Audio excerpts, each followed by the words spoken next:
Lihat temen yang agak lelet sedikit, jengkelnya luar biasa. Pokoknya merasa yang di sekeliling kita itu tidak beres semua. Kemudian kejengkelan-kejengkelan itu memuncak. Nah, ini kemungkinan kita sedang mengalami kelelahan jiwa. Apalagi hari ini ya, kita tiap hari kan jadi aktivisnya media sosial, yang itu sering sekali kita bersentuhan dengan orang lain yang membuat jengkel, membuat marah. Ini pastinya akan melelahkan jiwa kita.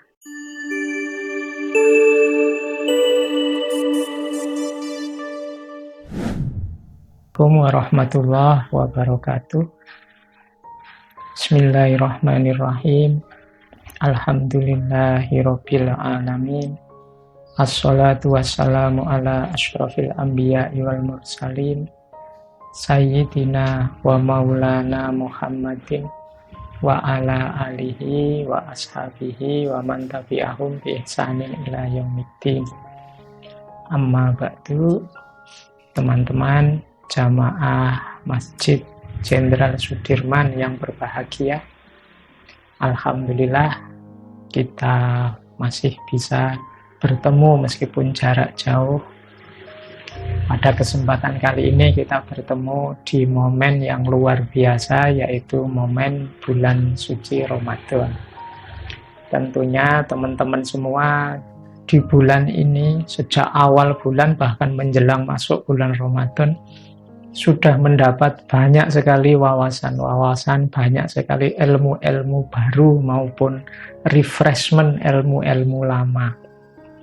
Baik, pada kesempatan kali ini saya ingin nambah satu perspektif yang mungkin juga pernah disampaikan di berbagai kesempatan tentang puasa, yaitu peran puasa di ranah, kalau pakai istilah saya, pendinginan, di ranah mengistirahatkan jiwa.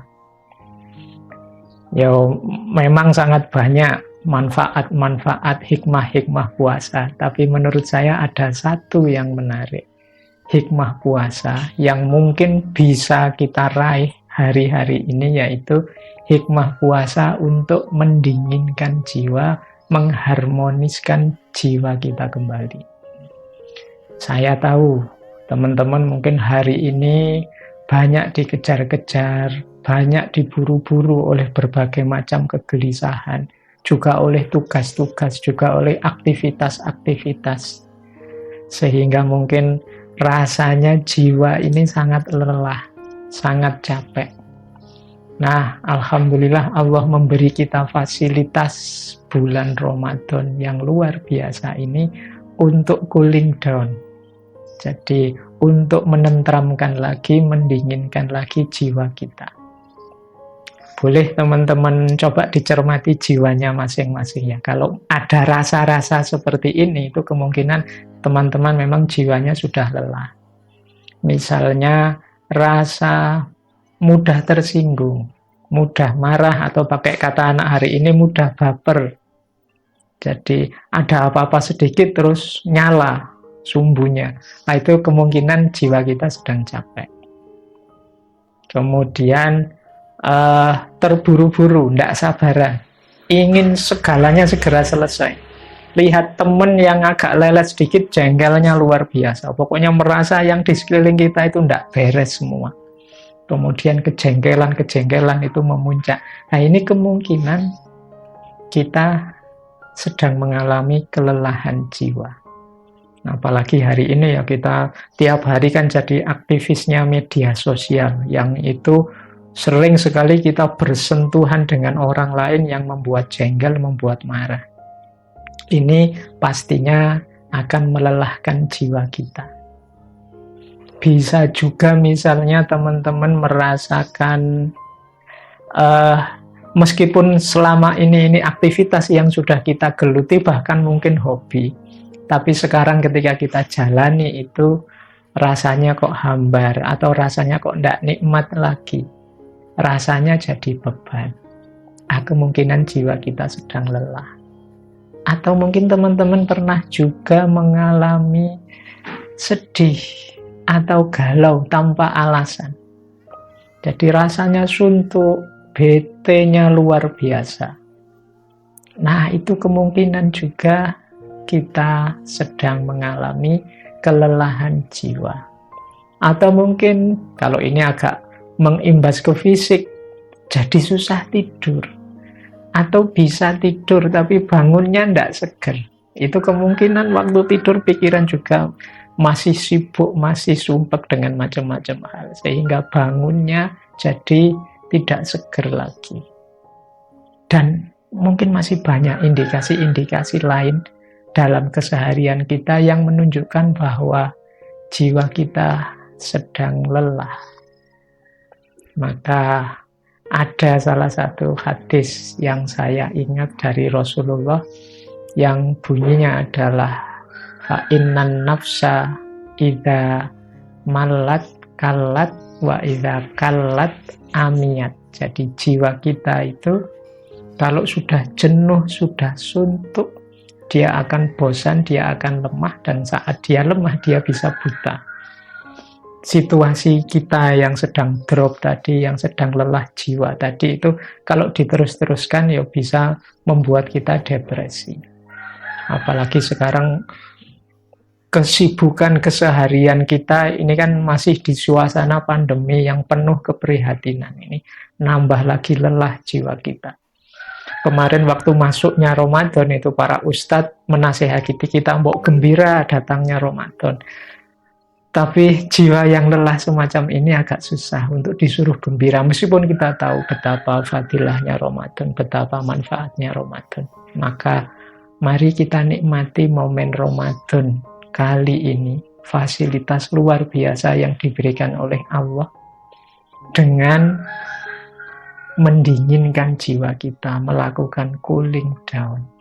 Makanya puasa itu kan dikenal perintah tapi yang isinya untuk tidak melakukan sesuatu.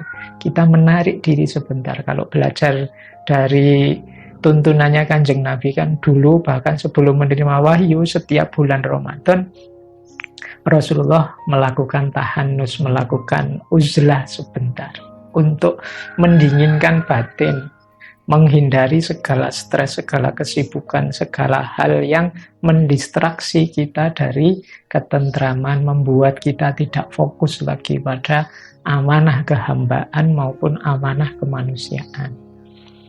Puasa memberi kita fasilitas itu. Maka mari kita nikmati puasa kita ini dengan jalan mendinginkan jiwa. Mungkin puasa kita tidak hanya puasa dengan cara tidak makan dan tidak minum, tapi juga mempuasai kesibukan pikiran, mempuasai kesibukan hati dari banyak hal yang tidak penting, dari banyak hal yang tidak serius.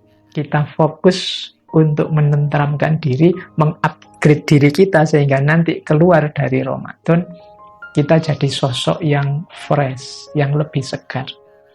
Itulah mengapa menurut saya ketika ada hadis yang menyatakan naumus shaimi ibadatun, tidurnya orang puasa itu ibadah, di antara rahasianya ini.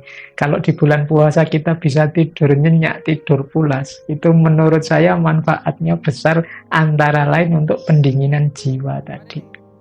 Jadi mari di bulan puasa ini selain menahan lapar, haus, dahaga, kita juga melatih jiwa untuk mendingin. Caranya apa? Biar jiwa kita tidak terjebak pada kelelahan-kelelahan tadi. Yang pertama tetap rumusnya adalah kita melakukan aktivitas-aktivitas yang membuat kita senantiasa dekat dengan Allah.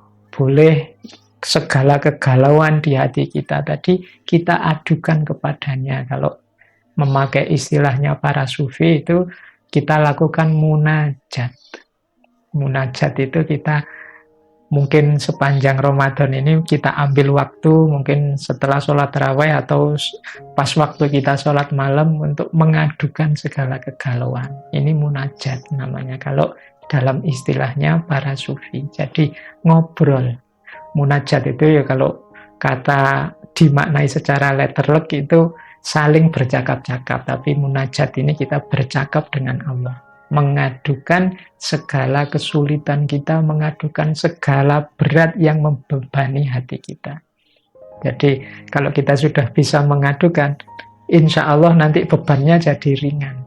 Secara psikologi kan kita itu disarankan juga untuk curhat kalau ada yang membebani hati pada siapapun. Daripada kita curhat pada siapa-siapa, menurut saya akan lebih indah kalau kita curhatnya kepada Allah. Pasti akan banyak mengurangi beban batin kita tadi. Kemudian, mari yang kedua, kita hindari hal-hal yang memancing. Kalau tadi kan situasi batin kita itu mudah marah, mudah baper, mudah tersinggung, kesusu, terburu-buru, macam-macam. Untuk sementara kita agak off dulu dari semua itu, kita hindari biar kita tidak tenggelam terjebak di situ terus. Ada momen puasa. Nah, sehingga nanti diharapkan setelah puasa selesai, keterikatan kita pada yang tadi membebani hati kita semakin berkurang, semakin berkurang.